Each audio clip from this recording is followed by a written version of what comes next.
All right, let's talk about Anthony Richardson. Man, what a weird game this guy had, right? I mean, I think it's mostly a good game. I think that I actually feel really optimistic now. I'm going to explain why, even though there was plenty of negatives to talk about, and we will talk about those as well.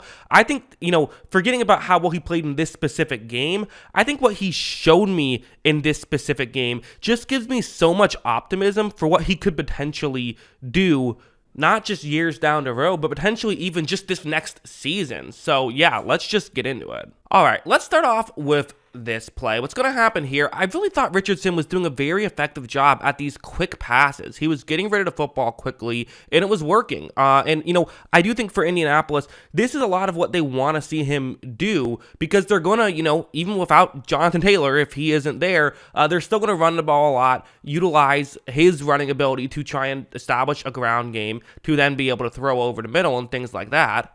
And so him being able to hit on plays like what you see on the screen is going to be very crucial for Indianapolis. Watch how he runs the play action right here. You have a receiver about to cut over the middle of the field, and Richardson is ready to be in a throwing motion. He's ready to release the football the second he sees his receiver cut over. His receiver cuts, the players did move in on the play action, and you're able to pick up a first down that way. That is what they want to utilize Richardson's abilities for. Him being able to do exactly that would be a very good thing.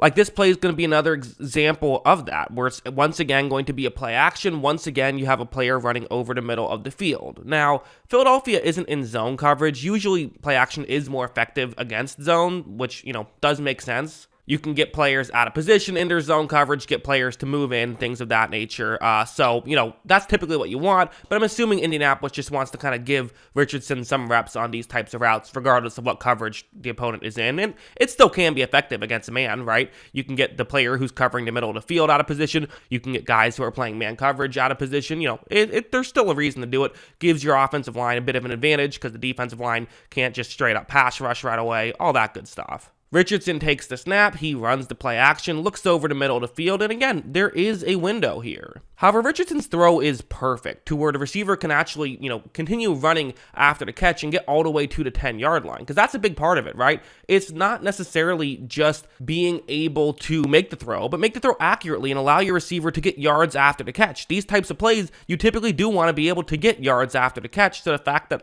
he's making it possible for them to do so, yeah, that's certainly very helpful. And also, let's talk about, kind of brought up the running ability. Well, they showed off his legs a little bit in this game, and let's talk about, his running ability and what it's going to mean at this level. Because again, a lot of people like to say, well, you can't just be effective as a runner. You have to be able to throw the ball. And while to be a great quarterback, obviously you have to have at least Lamar Jackson is still a good thrower of the football, right? And then when you add on the legs, that's what makes him this great player. But at the end of the day, if you can run with the football, it at least allows you to have some value right away, even if you have passing issues. So let's see how he's going to run with the football on this 3rd and 15. Watch how right when this play begins, Richardson's going to take the snap and, looks down the field, doesn't love what he sees in terms of trying to get a passing play to pick up this first down. So, okay, well then, again, use your legs here. Watch as you see, that's going to be exactly what he does, and, no player is really able to come up to him until after he picks up the first down. Now, there was a flag, so it didn't matter, but it still just goes to show that, again, especially on 3rd downs, it makes it just so difficult, because you don't want to play man coverage, because then something like this can happen when you have 5 players looking away from Richardson, but then it forces you into coverages that play action is very deadly against, right? So it's a really dangerous situation and really tough to game plan against. It also works in ways like this, where what's going to happen is it's going to be designed quarterback run, where he's going to, keep the ball himself. You're going to fake a handoff to the halfback, but then keep the ball himself. That's the way this is going to work. Watch how he does this. The edge rusher falls for the fake, meaning that he's able to get, to the outside pretty clearly. But again, how much yards is he really going to be able to get here?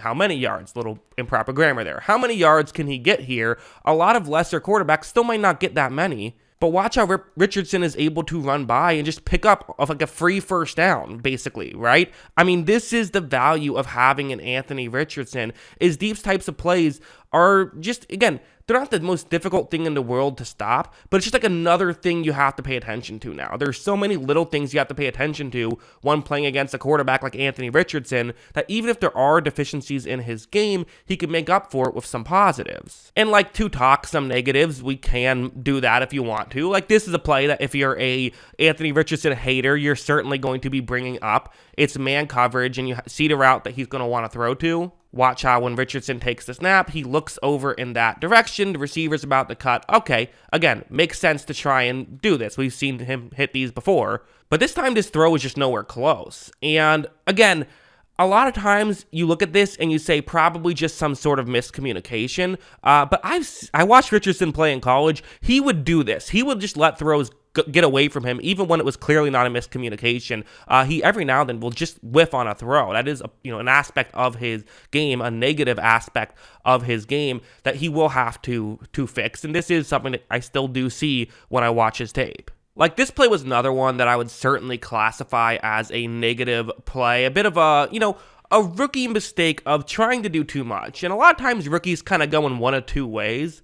Well, I suppose three ways. There is the occasional rookie that comes along like a Justin Herbert or like a Mac Jones that just kind of gets it right away. But typically, they either are too cautious or too aggressive. And most coaches would say they'd rather the too aggressive player. They feel like it's easier to pull someone back than to try to get someone to be more aggressive. I don't know if that's true, but that's what most coaches will say. This play, it's one where on paper it should work. You have, zone coverage. You're going to have, I believe this is zone coverage. You have a tight end who's going to run a deeper route and then someone who's going to run underneath. It's a great concept to beat zone coverage where essentially, really Philadelphia can kind of only cover one of those two guys and you just throw it to whoever the other one is. Usually that's the underneath route. Usually they cover the deeper route and then you throw it underneath and get a completion. Right when this play begins, Richardson takes the snap and he looks over and, he's in the throwing motion, but this is not open. Philadelphia is all over this underneath route right here. So for him to make this throw,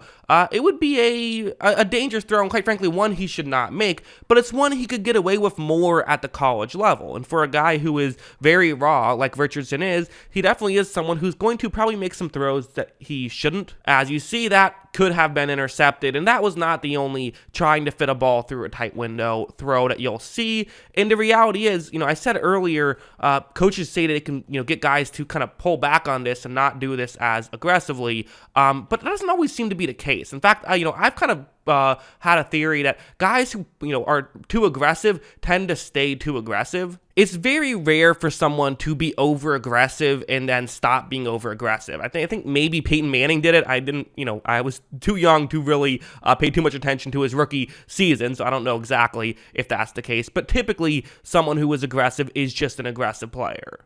That being said, aggressive doesn't inherently mean bad. Again, like Josh Allen's aggressive, Patrick Mahomes is aggressive, Drew Brees would certainly be aggressive at times. Like, you can play effectively while being an aggressive player. It's just something that will also get you into trouble at times. This play was awesome. It didn't end up counting, but you know what? It's still cool. I gotta talk about it anyway, because it was almost a fantastic play where what's gonna happen is just watch how this play plays out. As you see, Richardson's going to take the snap, and it's not going to go well. I mean, he tries to run up, but there's, multiple Philadelphia Eagles defenders all around him. I mean, this is a disaster, right? No, he actually throws off balance and nearly gets a completion there. It ended up bouncing. It was ruled a completion at the time, but then ended up after review, just bounced before he got there. But that's the kind of thing that, to make the Justin Fields comparison, this is what we see Justin Fields consistently do, right? It's that kind of insane ability to seemingly just not get tackled. This one's going to be another one. It's a 3rd down and 11, and watch what happens. I mean, look how there's a straight shot to Richardson, and he doesn't get tackled there. That's incredible. They don't get the first down anyway, but it's still just one of those fantastic plays. And again, it goes to show what he's capable of doing and how difficult it is to bring him down.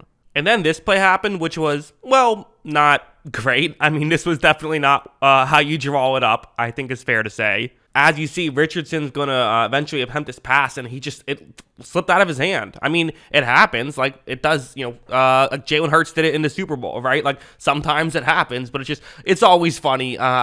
It's not something that I think is a long-term concern or anything like that. But again, if I'm evaluating the game, ideally it's not good to fumble the football when you haven't been touched. Luckily, Michael Pittman somehow found a way to recover the fumble. But yeah, I mean, as a whole, I would say this was an actively optimistic performance from Anthony Richardson. I personally feel a lot better about Anthony Richardson now than I did, before the preseason, because to me, he's shown that he can do things that will work at the NFL level. He is not a finished product, and anyone who's trying to pretend like he is, I don't even know if that person exists. I think we all agree there is a bit of rawness to his game, but if the good outweighs the bad, that's all you need for year one. And honestly, even if it doesn't year one, like eventually it feels like it will. So I'm pretty optimistic about how he played in this one, but that's what I think. What do you think? Let me know in the comments below. Always love hearing from y'all. And of course, as always, thanks for watching.